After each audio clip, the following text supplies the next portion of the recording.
আমাদের এইবারের প্রশ্নটি হলো স্ফুটনাঙ্ক উন্নয়ন সম্পর্কিত রাউল্টের সূত্রটি বিবৃতি এবং ব্যাখ্যা করো।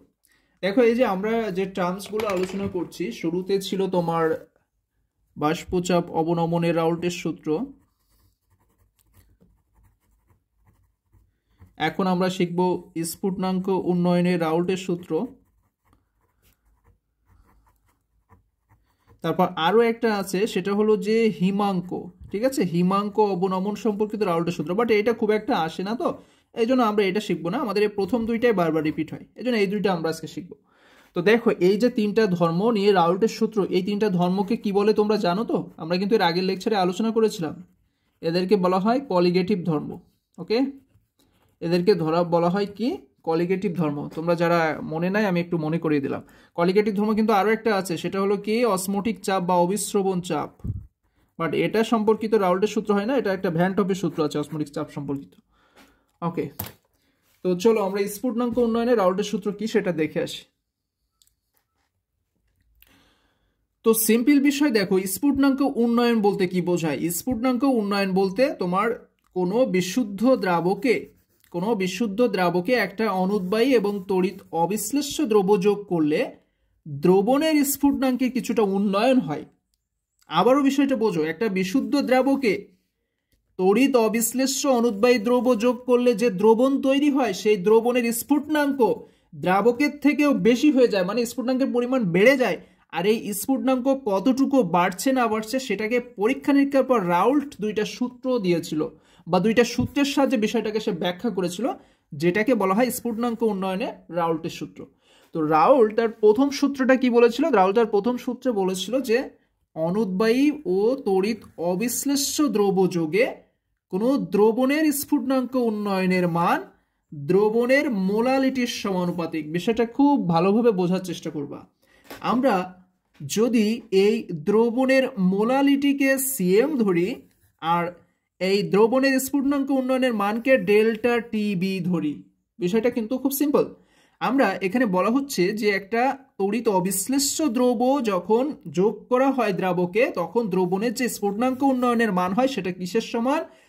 দ্রবণের মোলালিটির সমান। ওকে, তাহলে দ্রবণের মোলালিটিটাকে আমরা ধরে নিলাম সিএম, আর এই দ্রবণের স্ফুটনাঙ্কে যে উন্নয়ন হচ্ছে এটাকে আমরা ধরে নিলাম ডেল টিবি। তাহলে তো আমরা লিখতে পারি যে স্ফুটনাঙ্ক উন্নয়ন ইজ সমানুপাতিক দ্রবণের মোলালিটি। ওকে, তাহলে স্ফুটনাঙ্ক উন্নয়ন del TB is proportional to molality CM.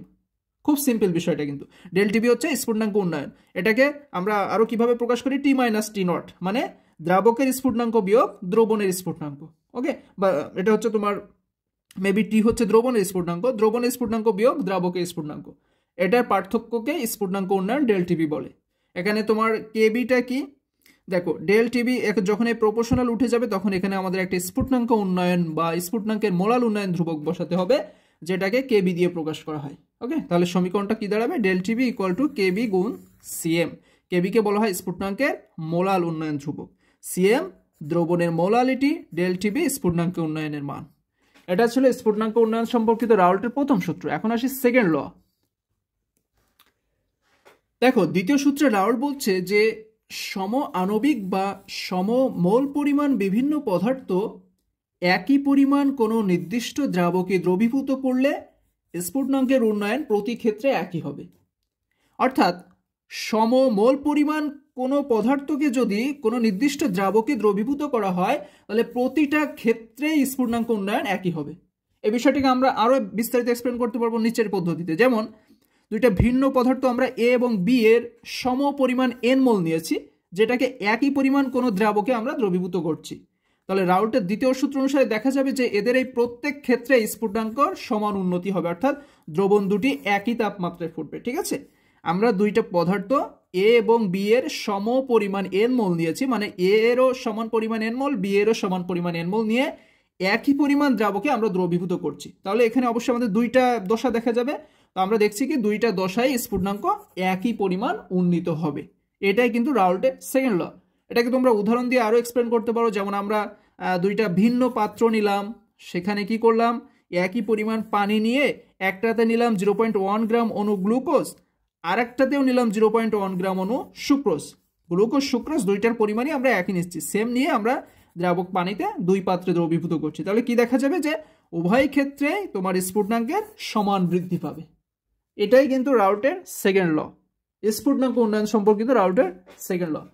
তো এই ছিল আমাদের স্ফুটনাঙ্ক উন্নয়ন সম্পর্কিত রাউটের সূত্র। এখন আমরা চলে যাব আমাদের একটা প্রতিপাদন, সবচেয়ে বড়, অর্থাৎ স্ফুটনাঙ্ক উন্নয়ন সম্পর্কিত রাউটের সূত্রটা তো আমরা এক্সপ্লেন করলাম, ডেল টিবি ইকুয়াল টু কেবি গুণ সিএম। এখন এটাকে আমাদের প্রতিপাদন করে দেখাতে হবে। এটা এক্সামে খুব একটা দেখা যায় না, এটা সাধারণত তোমাদের ফার্স্ট ইয়ার না, এটা সেকেন্ড ইয়ারে আছে, যে তাপগতীয়ভাবে স্ফুটনাঙ্ক উন্নয়ন সম্পর্কিত রাউটের সূত্রটি প্রতিপাদন করো। বাট ফার্স্ট ইয়ারে দেখা যায় না। ফার্স্ট ইয়ারে আমাদের যেভাবে আসে যে তাপমাত্রা ও বাষ্পচাপ বক্ররেখার সাহায্যে স্ফুটনাঙ্ক উন্নয়ন সম্পর্কিত রাউটের সূত্রটি উপপাদন করো। ওকে, তো তোমাদের যদি রাউটের সূত্রকে ডিরেক্ট উপপাদন করতে বলতে পারে তাও তোমরা এই পদ্ধতিতে করতে পারো, কারণ উপপাদন কিন্তু আমরা যে কোনো স্টাইলে করতে পারি, এর জন্য নির্দিষ্ট কোনো নিয়ম নেই। তুমি যেভাবেই হোক তোমার মেন সূত্রটাকে যদি প্রতিপাদন করে দেখাতে পারো তাহলে তোমার অ্যান্সার কারেক্ট। ওকে, তো আমরা আজকে রাউটের সূত্রটাকে কিভাবে উপপাদন করব? তাপমাত্রা বনাম বাষ্পচাপ বক্ররেখার সাহায্যে। বা এই প্রশ্নটা তোমাদের অন্যভাবেও দিতে পারে যে স্ফুটনাঙ্ক উন্নয়নের সাথে দ্রবের আণবিক ভরের সম্পর্ক প্রকাশ করো। দুইটাই কিন্তু একই। ওকে, তো দেখো আমাদের কি বলছে, বাষ্পচাপ বনাম তাপমাত্রা বক্ররেখার সাহায্যে দেখাতে হবে। তাহলে আমরা এই এক্স অক্ষ বরাবর তাপমাত্রাকে নিয়েছি, ওয়াই অক্ষ বরাবর বাষ্পচাপকে নিয়েছি। তো এখানে আমরা তাপমাত্রার দিকে খেয়াল করো, আমরা দ্রাবকের স্ফুটনাঙ্ক ধরে নিলাম টি নট, আর দ্রবণের স্ফুটনাঙ্ক ধরে নিলাম টি। ওকে, টি হলো দ্রবণের স্ফুটনাঙ্ক আর টি নট হলো দ্রাবকের স্ফুটনাঙ্ক। তো আমরা জানি কি, আমরা জানি দ্রবণের স্ফুটনাঙ্ক বেশি হয়, তাই না? দ্রবণের স্ফুটনাঙ্ক বেশি হয় কারণ স্ফুটনাঙ্কের উন্নয়ন হয়। তাহলে দ্রবণের স্ফুটনাঙ্ক যদি বেশি হয় তাহলে টিকে আমাদের অবশ্যই আগে রাখতে হবে না? এই স্ফুটনাঙ্কের পার্থক্য বের করতে গেলে আমাদের টিকে আগে রাখতে হবে, অর্থাৎ দ্রবণের স্ফুটনাঙ্ককে আগে রাখতে হবে আর দ্রাবকেরটা পরে রাখতে হবে। তাহলে আমরা এদের পার্থক্যটা বের করতে পারবো, কারণ বড়টা তো সবসময় আগেই বসবে। তো এদের পার্থক্যটা কি? স্ফুটনাঙ্ক উন্নয়ন ডেল টিবি দিয়ে প্রকাশ করা হয়। তাহলে আমরা লিখতে পারি del TB equal to T minus T not equal to, এখন দেখো এই দুইটা রেখা কোথায় গিয়েছে, একটা হচ্ছে এ, এই যে দ্রাবকের এই যে রেখাটা দেখছো এটা হলো তোমার দ্রাবকের বাষ্পচাপ রেখা, ঠিক আছে? এটা হলো দ্রাবকের বাষ্পচাপ রেখা, আর এই বি রেখাটা হলো দ্রবণের বাষ্পচাপ রেখা। তো দ্রাবকের বাষ্পচাপ রেখা অর্থাৎ দ্রাবকের বাষ্পচাপকে আমরা প্রকাশ করলাম পি নট দিয়ে, আর দ্রবণের বাষ্পচাপকে আমরা প্রকাশ করলাম কি পি দিয়ে। তাহলে দেখো দ্রাবক থেকে আমরা পড়েছি স্ফুটনাঙ্কে যেমন উন্নয়ন ঘটে বাষ্পচাপের তেমন অবনমন ঘটে, মানে কমে যায়। তাহলে বাষ্পচাপ অবনমনটা আমরা কিভাবে বের করব? পি নট মাইনাস পি দিয়ে। ওকে, কারণ আমরা জানি কি যে দ্রাবক থেকে দ্রবণের বাষ্পচাপ কমে যায়, যেমনটা দ্রাবক থেকে দ্রবণের স্ফুটনাঙ্ক বেড়ে যায় ঠিক একইভাবে দ্রাবক অপেক্ষা দ্রবণের বাষ্পচাপ কমে যায়, উল্টোটা হয়। তাহলে দ্রবণের বাষ্পচাপকে আমাদের কি করতে হবে? পরে রাখতে হবে, কারণ দ্রবণের বাষ্পচাপ কমে যাচ্ছে, ফলে একটা ছোট সংখ্যা, এটাকে আমরা পরে রাখবো, আর দ্রাবকের বাষ্পচাপকে আগে রাখতে হবে। তাহলে এদের ভিতরে যে পার্থক্য পাবো ওটাই হবে তোমার দ্রাবকের বাষ্পচাপ অবনমন। আর এই দুইটা দেখো কোন কোন বিন্দুতে মিলছে, এ বিন্দু আর সি বিন্দু। তাহলে আমরা এটাকে লিখতে পারি ইকুয়াল টু এসি রেখা। যেমনটা আমরা এখানে স্ফুটনাঙ্কের উন্নয়ন যেহেতু এ বিন্দুতে টি নট, বি বিন্দুতে টি, তাহলে আমরা T naught minus T equal to লিখতে পারি এ বি রেখা। Okay, T naught minus T মানে এ বি রেখা। দেখো এইটুকু যদি বুঝতে পারো এখন খুবই সিম্পল প্রতিপাদনটা, আর কোনো ঝামেলা নাই। এইটি আমরা এই যে প্রমাণটা করব এটা মূলত একটা লঘু দ্রবণ, ঠিক আছে? এটা মূলত একটা লঘু দ্রবণ। এখন এখানে বেশ কিছু কথা আছে, এগুলো তোমরা লিখতেও পারো, আবার ডিরেক্টলি লিখতে পারো যে লঘু দ্রবণের ক্ষেত্রে AB by AC equal to ধ্রুবক হবে, এই কথাটাও কিন্তু ডিরেক্ট লিখে দিতে পারো, ঠিক আছে? আর যদি বিস্তারিত লিখতে চাও লিখতে পারো, ভালো হবে আরো, যে লঘু দ্রবণের ক্ষেত্রে এই যে তোমার বাষ্পচাপের অবনমন আর স্ফুটনাঙ্কের উন্নয়ন এই দুইটা খুবই কম হয়, ঠিক আছে? এই দুইটা খুবই কি হয়? কম হয়, কারণ লঘু দ্রবণের ভিতরে দ্রবের পরিমাণ খুব কম থাকে। আমরা জানি তাদেরকে লঘু দ্রবণ বলে যাদের ভিতরে দ্রব কম থাকে। তো লঘু দ্রবণের ক্ষেত্রে এই বাষ্পচাপের অবনমন আর স্ফুটনাঙ্ক উন্নয়ন এই দুইটা খুব কম হওয়ায় এই এবি রেখা আর এই এসি রেখাকে সরলরেখা ধরা হয়, ঠিক আছে? আবার স্ফুটনাঙ্কের কাছাকাছি দ্রবণের ক্ষেত্রে বাষ্পচাপ লেখ কেমন হয়? সমান্তরাল হয়। তো এই সব মূলত বিভিন্ন পরিপ্রেক্ষিতে আসলে কি করা হয়, এই এবি রেখা আর এসি রেখা এই দুইটার আনুপাতিককে ধ্রুবক ধরা হয়, ঠিক আছে? এই দুইটা আনুপাতিককে কি করা হয়? ধ্রুবক ধরা হয়। অর্থাৎ সরল রেখা এইসব তোমার এই যে এবি আর এসি ডেল টিবি তোমার বাষ্পচাপের অবনমন স্ফুটনাঙ্কের উন্নয়ন খুব কম হয় লঘু দ্রবণে, এবিএসসিকে সরল রেখা ধরা হয়। একইভাবে তোমার স্ফুটনাঙ্কের কাছাকাছি অনেক দ্রবণের ক্ষেত্রে বাষ্পচাপ লেখ সমান্তরাল। এই যে বিভিন্ন পরিপ্রেক্ষিতে আমাদের ডিরেক্টলি লিখে দেওয়া হয় যে লঘু দ্রবণের ক্ষেত্রে এবি বাই এসি ধ্রুবক। ক্লিয়ার? এবি বাই এসি ধ্রুবক। এবি কি ছিল? এবি ছিল স্ফুটনাঙ্কের উন্নয়ন ডেল টিবি, আর এসি ছিল বাষ্পচাপ অবনয়ন পি নট মাইনাস পি। ঠিক আছে, তাহলে মানগুলো বসিয়ে দাও। এবির জায়গায় ডেল টিবি, এসির জায়গায় P not minus P equal to ধ্রুবক। ধ্রুবকের পরিবর্তে আমরা কে লিখতে পারি, কারণ কে একটা আনুপাতিক ধ্রুবক আমরা জানি, তাই না? এখন দেখো আড়াআড়ি গুণ করে দাও, সিস্টেম ক্লিয়ার।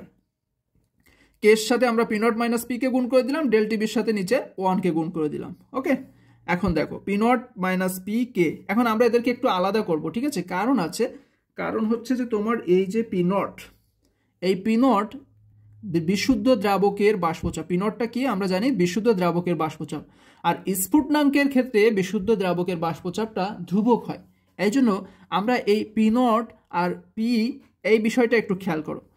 রাউল্টের বাষ্পচাপ অবনমন সূত্রে তো তোমরা এই বিষয়টা পড়ে এসছো, তাই না?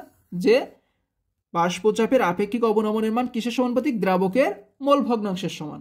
এটা তো তোমরা পড়ে এসছো রাউল্টের বাষ্পচাপ অবনমন সূত্রে। তো এটাকে আড়াআড়ি গুণ করলে P not minus P equal to P not X two হয়। ওকে, তাহলে আমরা কি পি নট মাইনাস পি এর জায়গায় পি নট এক্স টু লিখতে পারি না? এই দেখো, আমরা পি নট মাইনাস পি এর জায়গায় পি নট এক্স টু লিখেছি। ওকে, এরপর লাইনে খেয়াল করো, আমরা এই পি নট আর কে কে এক জায়গায় করেছি, এক্স টু কে আলাদা নিয়ে গেছি। এর একটাই কারণ, এই পি নট হলো বিশুদ্ধ স্ফুটনাঙ্কের ক্ষেত্রে বিশুদ্ধ দ্রাবকের বাষ্পচাপ, যেটাকে ধ্রুবক ধরা হয়। ওকে, এই জন্য আমরা পি নট ধ্রুবকের সাথে কে ধ্রুবকটা অ্যাটাচ করে নিয়ে দুইটাকে একত্রে কে প্রাইম দিয়ে প্রকাশ করে নিচ্ছি, অর্থাৎ দুইটাকেই আমরা একটা ধ্রুবক বানিয়ে নিচ্ছি, যেটাকে নাম দিলাম কে প্রাইম। ওকে, এর পরিবর্তে আমরা লিখলাম কে প্রাইম। তাহলে del TB equal to K prime গুণ এক্স টু, এটাকে আমরা ধরে নিলাম 1 নম্বর সমীকরণ। এখন দেখো এই এক্স টুটা কি? এক্স টু আমরা জানি কি দ্রাবকের মোল ভগ্নাংশ না? তো এই মোল ভগ্নাংশেরও তো একটা সূত্র আছে। আমরা মোল ভগ্নাংশ কিভাবে নির্ণয় করতে হয় আমরা শুরু থেকে একটা প্রশ্ন দেখে এসেছিলাম, তো সেটা কিভাবে নির্ণয় করতে হয় দেখো। মোল ভগ্নাংশ নির্ণয়ের সিস্টেম হচ্ছে, যে উপাদানের মোল ভগ্নাংশ বের করবে তার মোল সংখ্যা বাই দ্রবণের টোটাল মোল সংখ্যা। এটা কিন্তু তোমরা মোল ভগ্নাংশের সূত্রে পড়ে এসছো, যে কোনো উপাদানের মোল ভগ্নাংশ বের করার নিয়ম কি, সেই উপাদানের মোল সংখ্যাকে টোটাল দ্রবণের মোল সংখ্যা দিয়ে ভাগ করতে হয়, তাই না? তাহলে দেখো, আমরা ধরলাম 2 নম্বর উপাদানের মোল ভগ্নাংশ x2 আর মোল সংখ্যা n2। ঠিক আছে, 1 ও 2 আছে, কোনো একটা সিস্টেমে 1 ও 2 নম্বর উপাদান আছে, যাদের মোল ভগ্নাংশ x1, মোল ভগ্নাংশ x2, মোল সংখ্যা n1, মোল সংখ্যা n2। তাহলে এদের ভিতরে এই 2 নম্বরের মোল ভগ্নাংশ x2 কিভাবে বের করতে হবে? 2 নম্বরের মোল সংখ্যা বাই টোটাল দ্রবণের মোল সংখ্যা যোগফল। টোটাল দ্রবণ কি হবে? n1 যোগ n2, তাই না? এটাকেই কিন্তু এখানে লেখা আছে। বাট একটা সিস্টেম খেয়াল করো, যখন লঘু দ্রবণ বলা হবে তখন আমরা জানি লঘু দ্রবণ কি, লঘু দ্রবণের সংজ্ঞা স্পষ্ট বলা আছে যে দ্রবণে দ্রবের পরিমাণ কম থাকে। দ্রবের পরিমাণ যদি কমই থাকে তাহলে দ্রবের মোল সংখ্যা n2 এর পরিমাণও কম থাকবে না? আর দ্রবের মোল সংখ্যা যখন কম, n2 কম হবে, তখন তো আমরা n1 প্লাস n2 এর জায়গায় শুধুমাত্র n1 লিখতে পারি, কারণ এই n2 দ্রবের মোল সংখ্যা এত পরিমাণ কম যে এটাকে আমরা অ্যাভয়েড করে দিতে পারি। অ্যাভয়েড করে কি লিখতে পারি? লঘু দ্রবণে আমরা n1 প্লাস n2 এর পরিবর্তে শুধুমাত্র n1 লিখতে পারি। ঠিক আছে, কারণ লঘু দ্রবণে দ্রবের পরিমাণ খুবই কম থাকে, যার কারণে দ্রবের মোল সংখ্যা n2ও খুব কম থাকে, যে কারণে n2 কে টোটালি অ্যাভয়েড করে শুধুমাত্র n1 লেখা যায়। এই জন্য আমরা এই সমীকরণকে n2 by n1 plus n2 এর পরিবর্তে n2 বাই n1 লিখেছি। n1 প্লাস n2 কে চেঞ্জ করে অনলি n1 লিখেছি। দ্রবের মোল সংখ্যা n2 এখানে খুবই ক্ষুদ্র। ওকে, তাহলে দেখো লঘু দ্রবণের ক্ষেত্রে x2 = n2 বাই n1। এখন এই nটা কি, এই n কি দেখো, n এর একটা নিয়ম আছে, কিভাবে আমরা এই মানটা পাই খেয়াল করো। যদি m1 আণবিক ভর বিশিষ্ট W1 গ্রাম দ্রাবকে M2 আণবিক ভর বিশিষ্ট W2 গ্রাম দ্রবীভূত থাকে, তাহলে দ্রাবকের মোল সংখ্যা N1 = W1 বাই M1 আর দ্রবের মোল সংখ্যা N2 = W2 বাই M2। এই বিষয়টা খুব ভালো করে খেয়াল করবা। যদি M1 আণবিক ওজন বিশিষ্ট W1 গ্রাম দ্রাবকে M2 আণবিক ওজন বিশিষ্ট W2 গ্রাম দ্রব্য দ্রবীভূত থাকে, তাহলে এই দ্রাবকের মোল সংখ্যা N1 = হবে W1/M1, আর এই দ্রবের মোল সংখ্যা N2 = হবে W2/M2। খুব সহজ কিন্তু এটা, ঠিক আছে, এটা একটা সূত্র আর কি, যে তোমার এটা মনে করো এটা একটা পাত্র, এখানে আছে কি M1 আণবিক ভরের W1 গ্রাম দ্রাবক আছে, তাহলে এর মোল সংখ্যা কি হবে N1 = এই তোমার দ্রাবকের ভর W1 গ্রাম দ্রাবক বাই এর আণবিক ভর কত, আণবিক ভর M1। ওকে, এটা খুব সিস্টেম, একটা সহজ একটা সিস্টেম, যে M1 আণবিক ভর বিশিষ্ট W1 গ্রাম দ্রাবকে যদি M2 আণবিক ভর বিশিষ্ট W2 গ্রাম দ্রব্য থাকে, তাহলে এই দ্রাবকের মোল সংখ্যা হবে W1/M1 আর এই দ্রব্যের মোল সংখ্যা হবে W2/M2। এটাকেই কিন্তু আমরা এখানে লেখার চেষ্টা করেছি। খেয়াল করো যে লঘু দ্রবণের ক্ষেত্রে আমরা জানি x2 = N2/N1, তাহলে N2 = আমরা লিখতে পারি W2/M2, যেটা আমরা আগে পেয়েছি, আর N1 = লিখতে পারি W1/M1। ওকে, এখন দেখো x2 এর এই যে মানটা আমরা পেলাম, এই মানটাকে আমরা 1 নম্বর সমীকরণে বসিয়ে দিব। তো আমাদের 1 নম্বর সমীকরণটা কেমন ছিল, del TB = K প্রাইম গুণ x2, তাহলে x2 এর পজিশনে তোমরা ওই মানটা বসিয়ে দাও। এই যে del TB = K prime x2 এর পজিশনে আমরা এই মানটাকে এখানে বসিয়ে দিয়েছি। এরপর কি করলাম, W2/M2 কে রেখে এই ভাগ চিহ্নটারে আমরা গুণ করে দিলাম। তো আমরা জানি ভাগ চিহ্নকে গুণ করে দিলে তার নিচে যেটা থাকে সেটা একটু চেঞ্জ করতে হয়, কেমন, হরকে লবে নিয়ে যেতে হয়, লবকে হরে নিয়ে আসতে হয়। তো হরে ছিল M1 যেটাকে আমরা লবে নিয়ে গেছি, লবে ছিল W1 যেটাকে আমরা হরে নিয়ে এসেছি।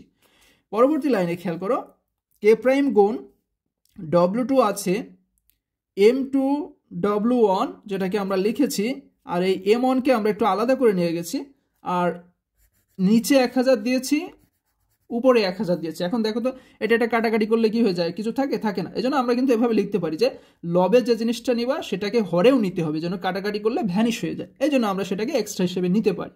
ক্লিয়ার? ওকে, পরবর্তী লাইন খেয়াল করো, ডেল্টা TB = এইখানে একটু বুঝতে হবে, এই যে M1/1000 দেখছো, এই M1/1000 হলো মোলাল স্ফুটনাঙ্ক উন্নয়ন ধ্রুবক KB এর মান। ওকে, এই M1/1000 কি, মোলাল স্ফুটনাঙ্ক উন্নয়ন ধ্রুবক KB এর মান, এটাকে মুখস্থ করে রাখবা। KB = M1/1000, তাহলে এই পজিশনে কি হতো, KB হতো। এখন দেখো এই KB আর এই ধ্রুবক K প্রাইম দুইটাকে আমরা অ্যাটাচ করে KB লিখে দিচ্ছি, ঠিক আছে, কারণ দুইটাই যেহেতু ধ্রুবক তাই দুইটাকে আমরা একত্রিত করে KB লিখে দিচ্ছি। তাহলে সেই KB K প্রাইম দুইটাকে একত্রিত করে KB লিখে দিলাম। এটা যেভাবে ছিল সেভাবে আছে, 1000 ছিল সেভাবে আছে, শুধু চেঞ্জ হয়ে গেছে এইটা আর এইটা। এর মান হয়েছে KB, সেই KBর সাথে K প্রাইম অ্যাটাচ হয়ে একসাথে হয়ে গেছে KB। এটাকে আমরা ধরে নিলাম 2 নম্বর সমীকরণ। এটাকে 2 নম্বর ধরার কারণ আছে, কারণ আমরা এখান থেকে একটু আণবিক ভরটা বের করব। তাছাড়া আমাদের এর 2 নম্বর ধরার কোনো প্রয়োজন ছিল না। বাট এইখান থেকে এবার খেয়াল করো, এই যে W2/W1 গুণ M2/1000, এটা কিসের মান, এটা হলো মোলালিটি, দ্রবণের মোলালিটির মান। তোমরা দ্রবণের মোলালিটি যদি এর আগে শিখে থাকো, সেখানে দেখবা যে দ্রবণের মোলালিটির সূত্র হলো CM = W2/M2 গুণ 1000/W1। এটা কিন্তু মোলালিটির সূত্র, W2 গুণ 1000/M2 গুণ W1, এটা হলো দ্রবণের মোলালিটির সূত্র। মোলালিটিটা একটু ভালোভাবে এর আগে আমরা লেকচারে আলোচনা করেছি, ওখান থেকে একটু দেখে আসবা। তাহলে আমরা এর পরিবর্তে লিখতে পারি, এটা হলো যেহেতু দ্রবণের মোলালিটির মান, তাহলে এর পরিবর্তে লিখে দিলাম মোলালিটি CM। ওকে, এটাকে ধরে নিলাম 3 নম্বর সমীকরণ। দেখো তো সমীকরণটা চেনা লাগে কিনা, ওই যে স্ফুটনাঙ্ক উন্নয়নের রাউল্টের ফার্স্ট লতে আমরা এটা পেয়েছিলাম। তাহলে আমরা এখন লিখতে পারি এটি হলো স্ফুটনাঙ্ক উন্নয়ন সম্পর্কিত রাউল্টের সূত্র, যেটা দ্রবণের স্ফুটনাঙ্ক উন্নয়নের সাথে মোলালিটির সম্পর্ক নির্দেশ করে। ওকে, এখন এই যদি তোমাদের স্ফুটনাঙ্ক উন্নয়ন সম্পর্কিত রাউল্টের সূত্র প্রতিপাদন করতে পারে তাহলে তো এই পর্যন্ত শেষ। বাট যদি বলে যে স্ফুটনাঙ্ক উন্নয়নের সাথে এই আণবিক ভর, দ্রবের আণবিক ভরের সম্পর্ক প্রকাশ করো, তখন তোমাদের লিখতে হবে 2 নাম্বার হতে পায়। 2 নাম্বারটা কি সেটাকে একটু প্রথমে এখানে লিখে নিবা।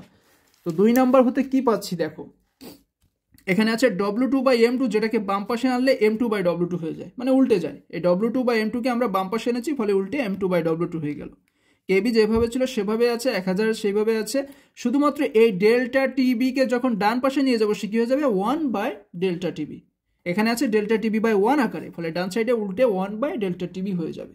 ওকে, এখন দেখো এখানে M2 কে রেখে W2 কে আমরা ওই পাশে পাঠিয়ে দেবো। কেন? কারণ আমাদের লাগবে আণবিক ভর। আমরা যেহেতু আণবিক ভরের সাথে সম্পর্ক প্রকাশ করব, ফলে আমরা আণবিক ভর M2 কে রেখে W2 কে ওই পাশে পাঠালে 1/W2 ডান পাশে এসে উপরে W2 হয়ে যাবে, 1/W2 ছিল এখানে, ফলে ডান পাশে এসে W2/1 হয়ে যাবে। ক্লিয়ার? তাহলে KB গুণ W2/W1 গুণ ডেল্টা টিবি গুণ 1000। এটাই দেখো যে স্ফুটনাঙ্ক উন্নয়নের সাথে দ্রবের আণবিক ভরের মধ্যে সম্পর্ক প্রকাশ করছে। M2 হচ্ছে দ্রবের আণবিক ভর আর M1 হলো দ্রাবকের আণবিক ভর, বিষয়টা খেয়াল রাখবা।